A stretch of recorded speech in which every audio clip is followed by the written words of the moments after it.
British Prime Minister Theresa May tries to convince her splintered country to accept a Brexit delay of up to 6 months she secured from EU leaders, to the fury of her own party. And astronomers unveiled the first photo of a black hole.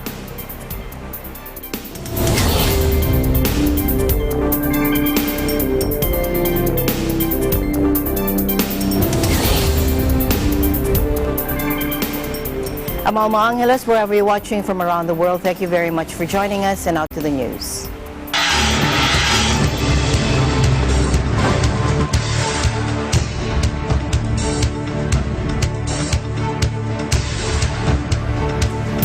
A military coup happening in Sudan. Take a look. After months of protests across Sudan, President Omar al-Bashir has been forced out of power. Sudan's President Omar al-Bashir has been arrested and put in a safe place. This is according to the country's defense minister in a TV address as he announced the formation of a military-led transitional government. Seated on a gold-upholstered armchair, this is Army General Awuf. He announced a 3-month state of emergency, a nationwide ceasefire, and the suspension of the 2005 Constitution, along with the dissolution of the Presidency, Parliament, and Council of Ministers. He also said Sudan's airspace would be closed for 24 hours and border crossings shut until further notice. Bashir, who ruled with an iron fist since he took power in a coup in 1989, has been removed after deadly force failed to end 4 months of nationwide protests for his ouster. He is wanted on charges of genocide and war crimes by the International Criminal Court. Meanwhile, the Sudanese Professional Association, which has been spearheading the months-long protests against Bashir, said that the sit-ins will continue until civilian leadership is in place. Tens of thousands of Sudanese marched early on Thursday through the center of the capital, Khartoum, in jubilation, dancing and chanting anti-Bashir slogans.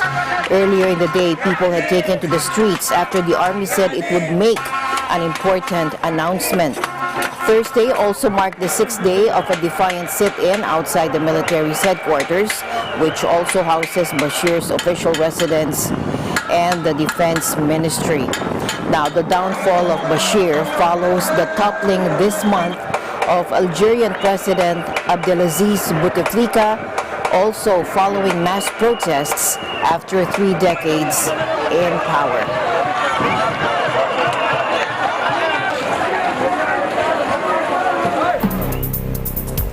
In other news, WikiLeaks founder Julian Assange's nearly 7-year stay at Ecuador's embassy in London came to an abrupt end today when police entered the building and arrested him after Ecuador withdrew his asylum. Take a look.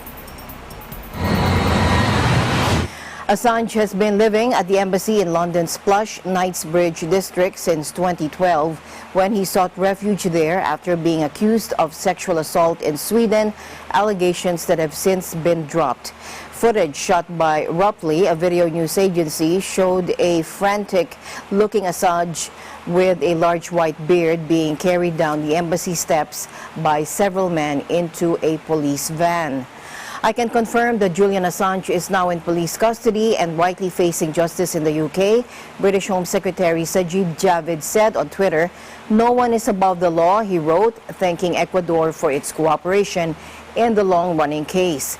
WikiLeaks accused Ecuador of breaching international law by withdrawing his asylum and said the country's ambassador to London had invited police into the embassy building to carry out the arrest.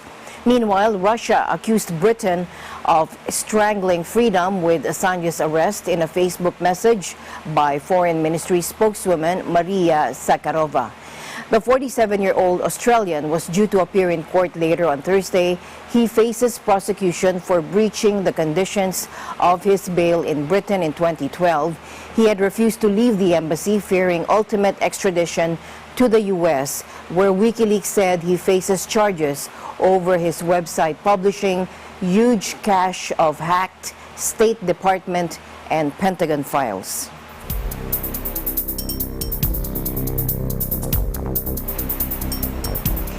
With 900 million voters eligible to cast their ballot, Indian elections are the largest democratic exercise ever taken in the world's history, according to an expert. Take a look. This is literally the largest democratic exercise ever undertaken in world history. We have 900 million voters who are eligible to cast their votes. Elections are so big they can't be held on one day, so there are actually 7 different election days over a period of 6 weeks when the country is broken up into different pieces, and different regions will vote every few days over that period. Opinion polls put Modi, 68, as the favorite, but he faces a tough challenge from no one but 2 scions of India's storied Nehru-Gandhi dynasty, attempting to capitalize on his poor record on jobs and rural poverty.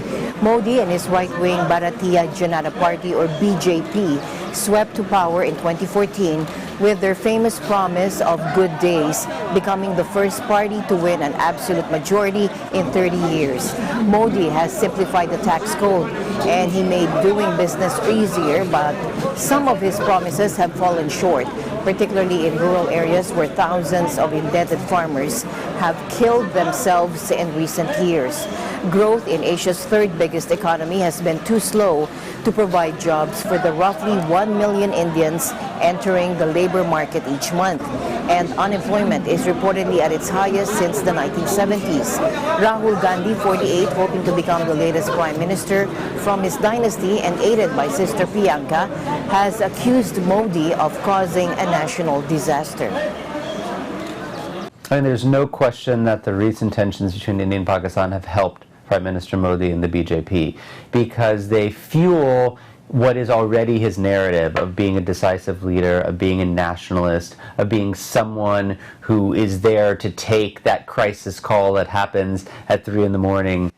When people look at Modi versus Rahul Gandhi, I think they have doubts about whether Rahul Gandhi really has the sort of stuff that would make him the same kind of decisive or strong leader that Narendra Modi advertises himself to be. Because of India's vastness, Thursday marked just the first of 7 phases. Thousands of parties and candidates will run for office between now and May 19 in 543 constituencies across the nation of 1.3 billion people, with results not due until May 23. We spend a lot of time focusing on the BJP and the Congress because they're the 2 main national parties, but 1 out of 2 voters, so 50% of voters, vote for a party other than the 2 main national parties. They vote for more than 464 regional parties. And these regional parties can become very important because some of them are coalition allies of the Congress and the BJP, and they can help them win votes.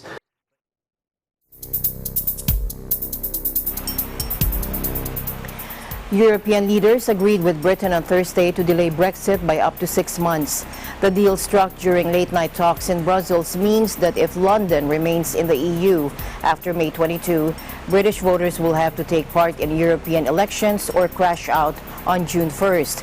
Without a postponement, Britain would have ended its 46-year membership of the EU at midnight on Friday with no deal, risking economic chaos on both sides of the Channel. Now, speaking at a press conference after Wednesday's negotiation talks, EU Council President Donald Tusk asked his British friends to not waste this time.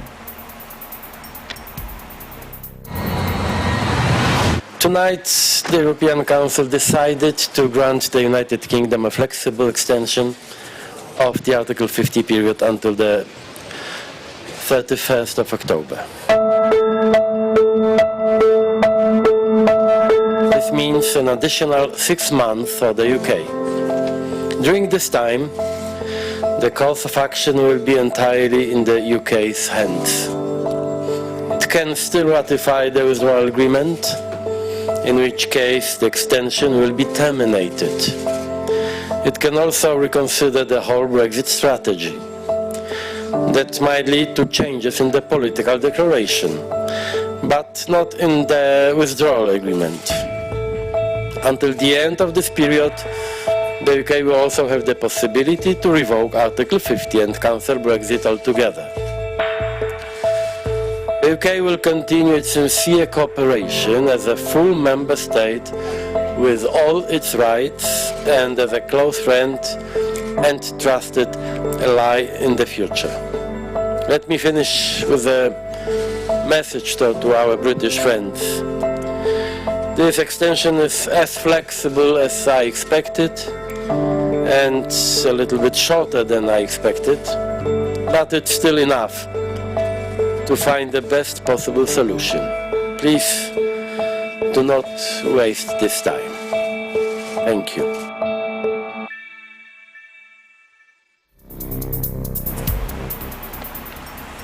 After receiving a longer extension than she asked for, Prime Minister Theresa May said that the new leave date did not mean she would not try to get Britain out of the EU sooner. May's team now prepares for another round of talks on Thursday with the Labour Party. Take a look. I know that there is huge frustration from many people that I had to request this extension. The UK should have left the EU by now, and I sincerely regret the fact that I have not yet been able to persuade Parliament to approve a deal which would allow the UK to leave in a smooth and orderly way. But the choices we now face are stark and the timetable is clear. So we must now press on at pace with our efforts to reach a consensus on a deal that is in the national interest. During a night of high-stakes negotiations, France enraged its European partners by standing alone against a longer Brexit extension. Emmanuel Macron said leaders had found the best possible compromise because October 31st preserved EU unity, allowed British more time, and held together the good functioning of the EU. A thinly veiled reference to the prospect of the UK acting as a spoiler on EU decisions if it stayed in for too long. France had been worried the UK would act as a spoiler on future EU decisions. President Macron said this outcome was avoided because the autumn date means the UK will leave before the arrival of a new European Commission on November 1. Take a listen. I think so. I think we delivered the best possible compromise. First, because it was the one to preserve the unity of the 27. Second, because we addressed the request from the UK to get more time to deliver a deal on the basis of the withdrawal agreement negotiated a few months ago. And third, because thanks to this agreement, we preserve the well-functioning of the European Union, i.e., we fix the deal and all the consequences before the 1st of November, which will be the arrival of the new Commission. So for me, this is a good solution. Très bien. Merci, mesdames, messieurs. Bonne soirée à vous. Bonne nuit. Bon courage.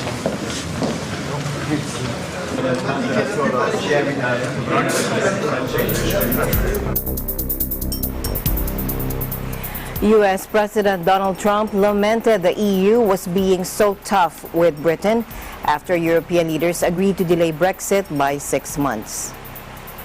Under a deal struck during late-night talks in Brussels, Britain received a flexible extension until October 31st, saving all sides from a chaotic no-deal British departure at the end of the week. British Prime Minister Theresa May had originally asked for a delay until June 30, but European leaders voiced doubts that British lawmakers would ratify a Brexit deal within 3 months. The Brussels summit was more tense than expected, with France's President Emmanuel Macron opposing a long extension, with most others, including German Chancellor Angela Merkel, in favor. Ultimately, the longer plan won out, giving May more time to get her withdrawal agreement approved by Parliament to ensure an orderly split. But it appeared Trump believed London had been treated harshly. He said, "Too bad that the European Union is being so tough on the United Kingdom and Brexit," he tweeted. He then turned his attention to the ongoing U.S. trade spat with Europe, saying, "The EU is likewise a brutal trading partner with the United States, which will change. Sometimes in life you have to let people breathe before it all comes back to bite you." Trump on Tuesday threatened to impose $11 billion in tariffs on European imports in retaliation over subsidies to aviation giant Airbus, suddenly escalating a transatlantic skirmish that is more than a decade old.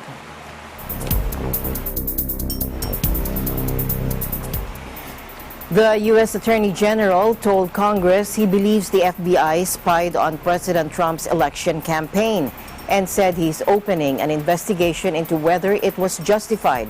Amid fresh charges by Trump that he was the target of an attempted coup, Bill Barr told lawmakers the FBI may have gone too far in opening a counterintelligence probe into Trump's 2016 operation. I think spying on a political campaign is a big deal. It's a big deal. I think spying did occur. Yes, I think spying did occur. Well, let me... But the question is whether it was adequately predicated. And I'm not suggesting it wasn't adequately predicated, but I'd need to explore that. I think it's my obligation. Barr also confirmed he was opening a review into whether the investigation, which eventually became Special Counsel Robert Mueller's collusion and obstruction probe, was justified. I also want to make clear this is not launching an investigation of the FBI. Frankly, to the extent there were any issues at the FBI, I do not view it as a problem that's endemic to the FBI. I think there was probably a failure among a group of leaders there at the upper echelon, and so. Meanwhile, Trump has maintained the Mueller probe was launched since the Mueller probe was launched in May 2017 that he was the target of an illegal witch hunt. He chose Barr in December to lead the Justice Department months after Barr submitted an unsolicited legal memorandum to the White House criticizing the basis for Mueller's investigation. Based on Barr's March 24 summary of Mueller's still secret final report, which said there was insufficient evidence that the president obstructed justice, President Trump declared he was completely exonerated. Speaking to journalists Wednesday, Trump again said the investigation was politically driven, but he said he had won and could care less about the report itself. And this was an attempted coup. This was an attempted takedown of a president. And we beat them. We beat them. So the Mueller report, when they talk about obstruction, we fight back. And you know why we fight back? Because I knew how illegal this whole thing was. It was a scam. And what I'm most interested in, is getting started. Hopefully the Attorney General, he mentioned it yesterday, he's doing a great job getting started on going back to the origins of exactly where this all started, because this was an illegal witch hunt, and everybody knew it, and they knew it too, and they got caught. And what they did was treason. What they did was terrible. What they did was against our Constitution and everything we stand for. I have not seen the Mueller report. I have not read the Mueller report. I won. No collusion, no obstruction. I won. Everybody knows I won, and the pros knew it was illegally started.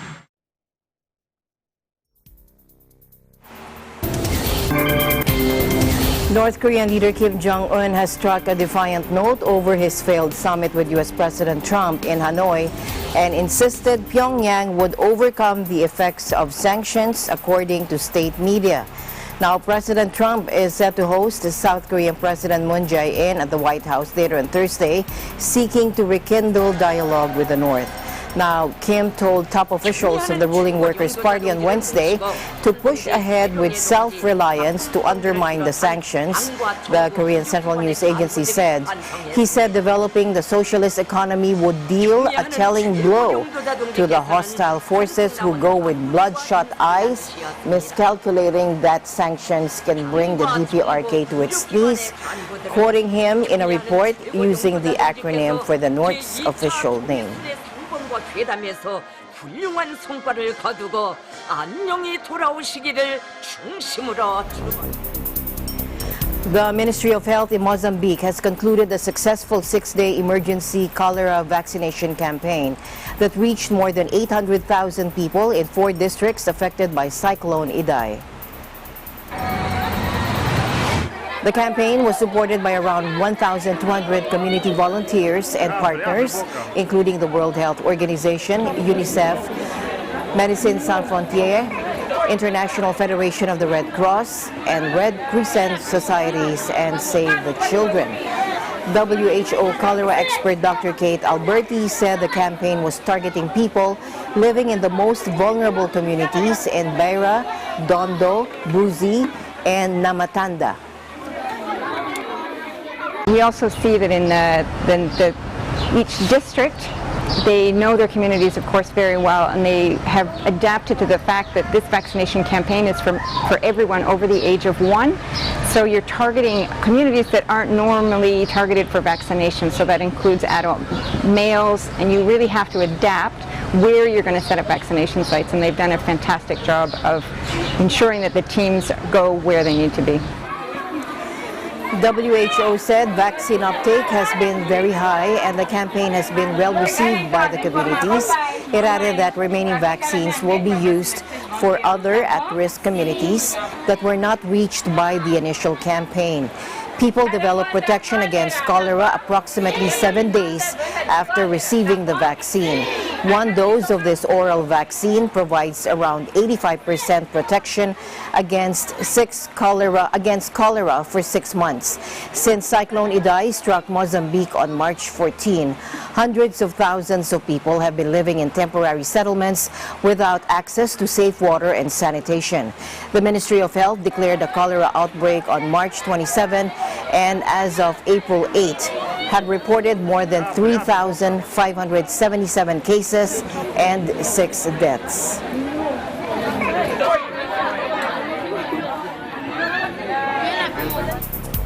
Hundreds of Filipino and U.S. soldiers participated in amphibious landing and live fire exercises as part of the annual Balikatan exercise between the two military allies. The USS Wasp has been operating the last couple of weeks as part of Exercise Balikatan. They're conducting regular training as part of the annual Exercise Balikatan. We can't disclose the official movements of the USS Wasp for security reasons, but they have been operating in the South China Sea region and the area around the Philippines as part of Exercise Balikatan. In the latest show of military muscle in the South China Sea, the U.S. apparently sailed its USS Wasp amphibious assault ship near a strategic reef claimed by Beijing and Manila that lies just 230 kilometers from the Philippine coast. The USS Wasp, an amphibious assault ship outfitted last year with F-35B jets, is capable of enabling rapid combat power build-up ashore, as well as supporting humanitarian and other contingency missions on short notice. This amphibious is very important since we will be acquiring 4 AAVs from Korea this year. So the techniques and procedures that they can learn from this amphibious exercise can be applied when we have our AAVs. Scarborough Shoal, which is also claimed by Taiwan, is regarded as a potential powder keg in the strategic waterway. It was seized by Beijing in 2012. After an extended standoff with Manila, China later effectively blockaded the lagoon. China covets Scarborough Shoal for its strategic significance, experts say, as it would be the crowning jewel in a bid to solidify Beijing's iron grip over the South China Sea. They say building at Scarborough would create a large strategic triangle comprising Woody Island in the Paracel Islands to the northwest and its Spratly Islet outpost to the south, giving Beijing the ability to police an air defense identification zone, or ADIZ, in the South China Sea.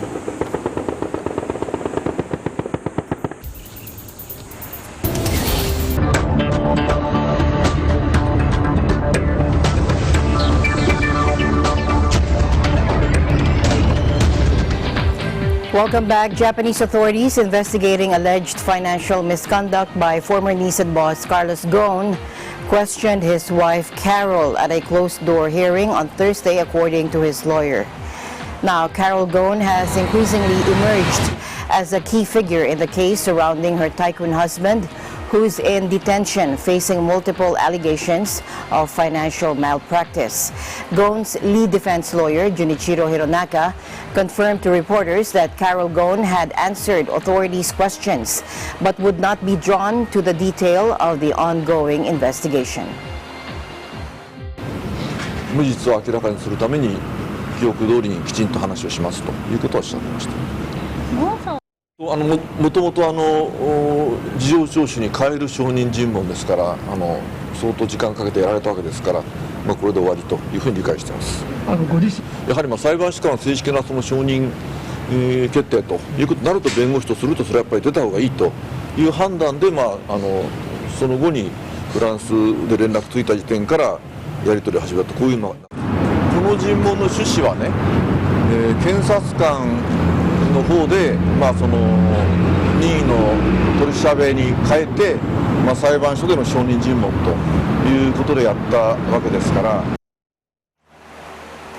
Japanese authorities are investigating claims that Carlos Ghosn siphoned off around $5 million of Nissan funds for his personal use. Prosecutors believe this money was taken from around $15 million transferred from Nissan to a dealership in Oman between 2015 and 2018. According to a source close to the matter, some of the $5 million was funneled to a British Virgin Islands listed company which has Carol Ghosn registered as president to purchase a luxury yacht. Carlos Ghosn denies all allegations made against him and slammed backstabbing Nissan executives in a video message aired Tuesday, during which he said he was a victim of a plot from those who feared he would tie Nissan closer to its French partner Renault.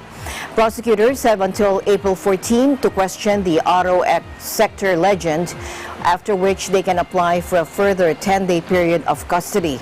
The purpose of this hearing was to hear what she has to say as a witness before the court, according to the lawyer. Ghosn already faces 3 formal charges, 2 under reporting of his salary in official financial documents, and a further charge of seeking to shift investment losses to the firm. He hasn't been formally charged with any allegations linked to the Oman case.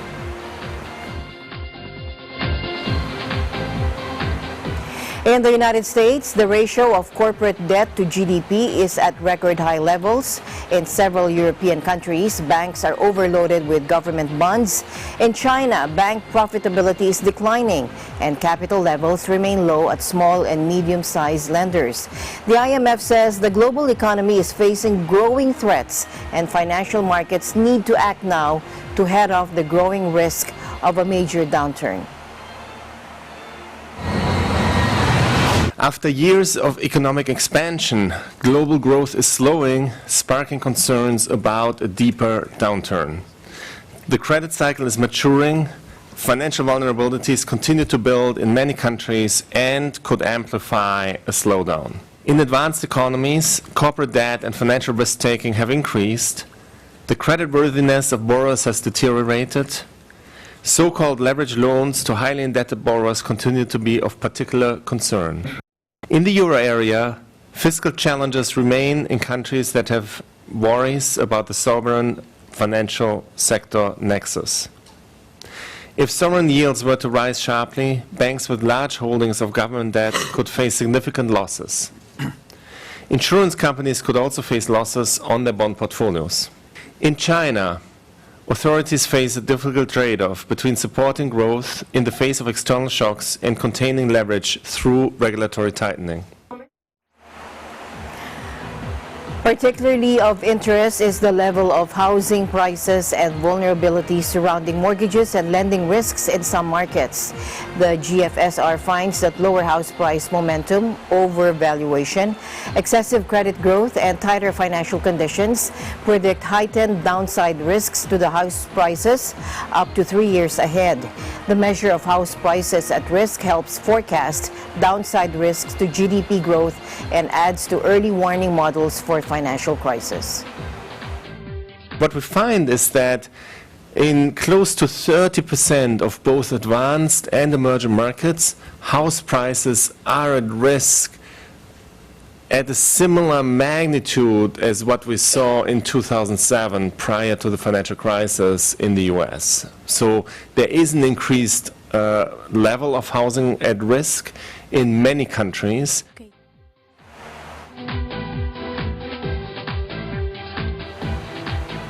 April 11 marks a full 100 years since the International Labour Organization, or ILO, was established as a tripartite organization, the only one of its kind, bringing together representatives of governments, employers, and workers in its executive bodies. Now, an official was speaking to reporters in New York following a commemorative meeting of the UN General Assembly on the 100th anniversary of the establishment of ILO. He said a century later, many workers are still exposed to exploitation. Take a look. We are not on track, if we're brutally honest, President, on SDG 8, that is the SDG which refers to full employment and decent work for all. We know that there are still in excess of 170 million people without work in the world today. We know that youth levels of unemployment are 2 to 3 times higher than general levels of unemployment.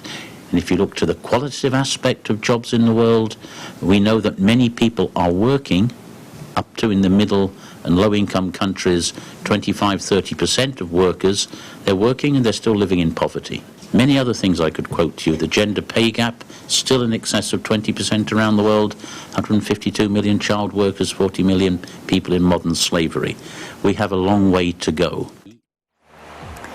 Answering a question on relations between the future of work and technology, he said this.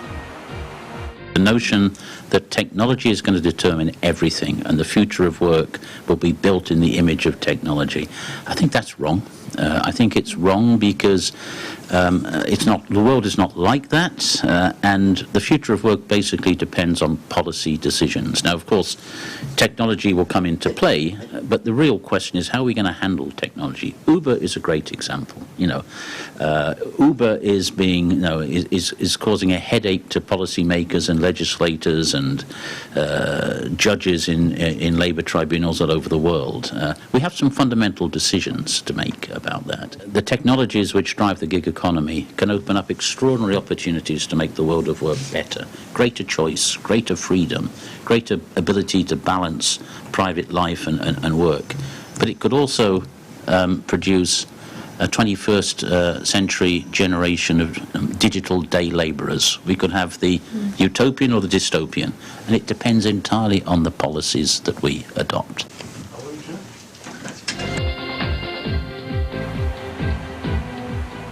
Meanwhile, more and more Filipinos are opening up businesses in Qatar as the country is boosting its SME sector. Our EBC correspondent from the Middle East, Fernando Tayag IV, reports from Qatar. As part of Qatar's National Vision 2030, the Qatari government recognizes the significant role of small and medium enterprises in the achievement of the country's objective of building a well-diversified economy. With lighter and more relaxed regulations and policies, overseas Filipino workers here in Qatar brave their entrepreneurial skills, venturing in enterprises they're passionate and proud of. Here are some of the stories of overseas Filipino workers here in Qatar taking this opportunity. One opportunity for Michael Sakdalan and Manuel Atienza to let more OFWs in Qatar taste their authentic Filipino recipes. The two set up Mia's Lechon.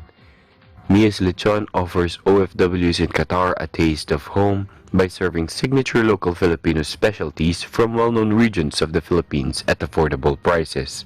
Mia's Lechon Manok Qatar established last November 3, 2017, and the name Mia's Lechon, Mia's is taken from which is coming from Michael and Manuel, and the name Iya is from the Qatari sponsor daughter. Here in Mia's Lechon Manok Qatar, we are offering different kind of service. We have in-house catering, we have dine-in, we also have delivery. what makes Mia's Lechon Manok Qatar different from other restaurants is that we are really offering a special delicacies from Bulacan and from Batangas. From their humble beginnings of taking orders online and word-of-mouth referrals from their first few customers, Michael and Manuel caught the cravings of OFWs and other locals in Qatar for their special take on lomi and lechon manok. The main product that we are offering to our fellow kababayans is our lechon manok and lomi barako. For the lechon manok, I was started selling through online. And then when we catch up a lot of orders since 1 week, 2 weeks, and then just like 200 lechon manok I was sold every week. So we started to ask Brother Manuel to put a small business here in Qatar. So to cater all the kababayans that they are craving for lechon manok. For the setup of the business, honestly it's too stressful because there's a lot of things that you need to submit to the ministry. We are lucky that our Qatari sponsors that is fully supported to us. The owners encountered challenges in setting up their business, but this did not hinder them in establishing Mia's Lechon. Opening additional branches and employing more kababayans are some of their targets for the coming years. We are trying to expand. We are looking for some other places where we can build another branch. Once we have established 3 branches here in Qatar, on the 4th branch, they will become not just the worker, but they will also become the investors. So that when time comes that they went back home, they also have some sort of income. So hopefully that we can reach all kababayans to taste the cravingness for our lomi barako. As the government continues to develop the Qatari SME sector, overseas Filipino workers are not only expected to take part in this opportunity, but also expected to contribute to the development of this sector. From Eagle News Qatar Bureau, this is Fernando Taeg Defort. We are one with 25.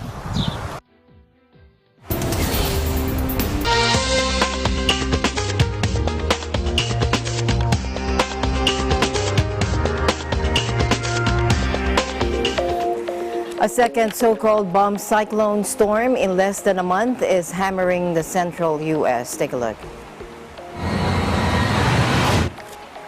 Now, meteorology says this raises the risk of renewed flooding in the already drenched Midwest. Blizzard warnings were posted from Colorado to Minnesota on Wednesday, U.S. time. Meteorologists say the storm will also drop heavy snow in the northern stretches of the Rocky Mountains, including Utah and Idaho. The term bomb cyclone is short for bombogenesis. It basically refers to a very rapid deepening of a cyclonic low-pressure area. Put even more simply, it creates conditions that are kind of like a Category 2 hurricane forming over land. So the inevitable question is whether climate change is causing these extreme storms. The answer, meteorologists said, as always, is yes and no. Climate and weather are not the same thing, but warmer temperatures in the oceans and in the air do help set the table for these powerful wet storms to form more frequently.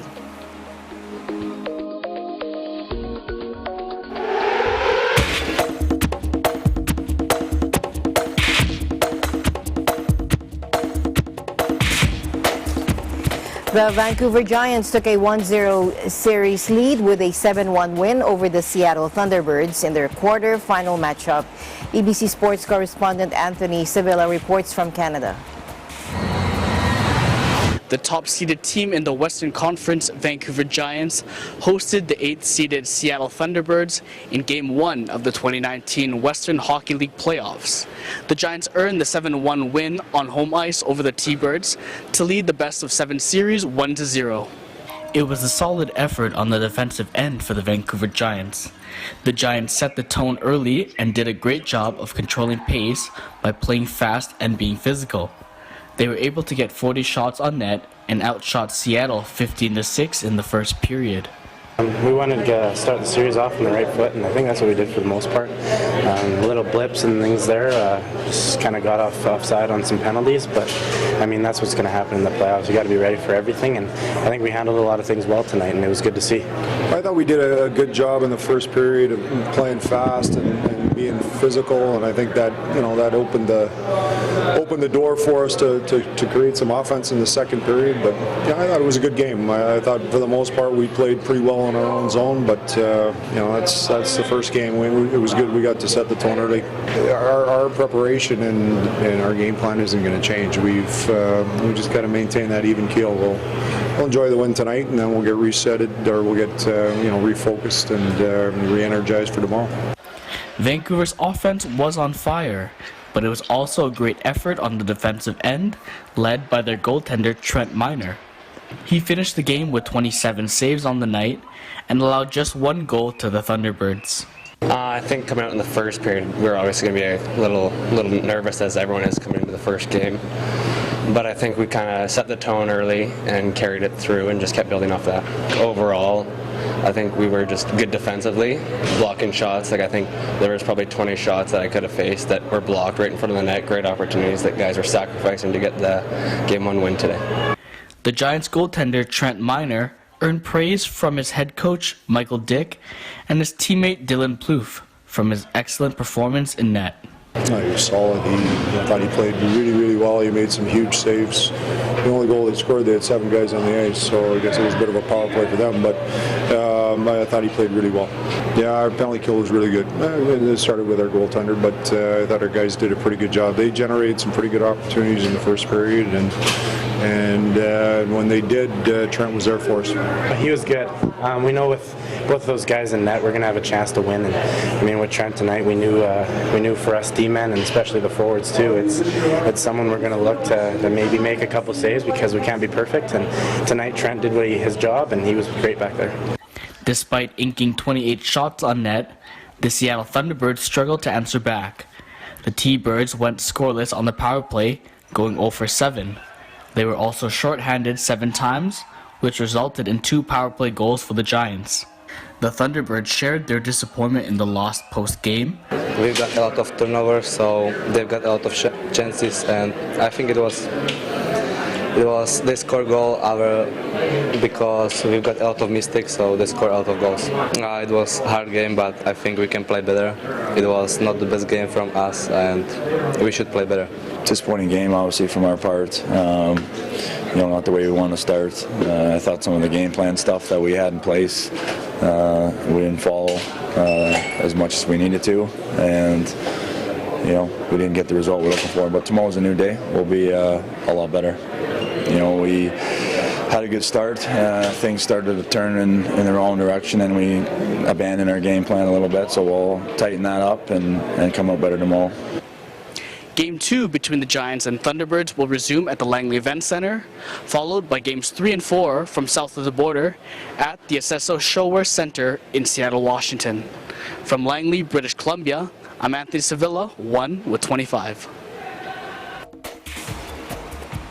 Thank you, Anthony. In other news, by definition, a black hole is a completely dark mass in outer space with a very strong force of gravity, from which not even light can escape. Back then, images of this phenomenon were only provided through renditions in art and film.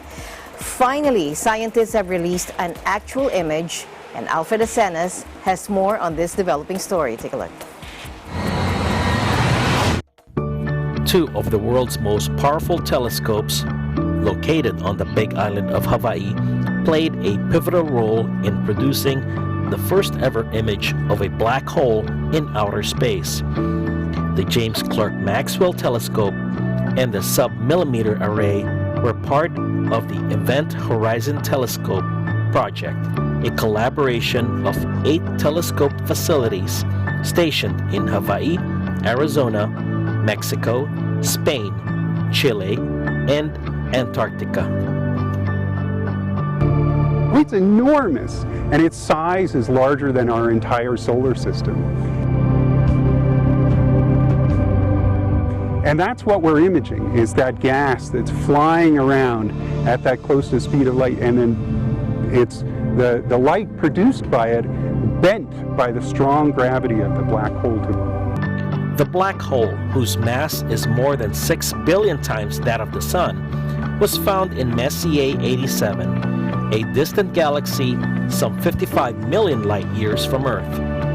Astronomers later collaborated with a language professor from the University of Hawaii for the naming of the phenomenon. Po Vehi. Po is this fathomless, powerful, ceaseless creation, darkness. Vehi is an adorning embellishment. As a name is so perfect because it provides real truths about the image of the black hole that we see.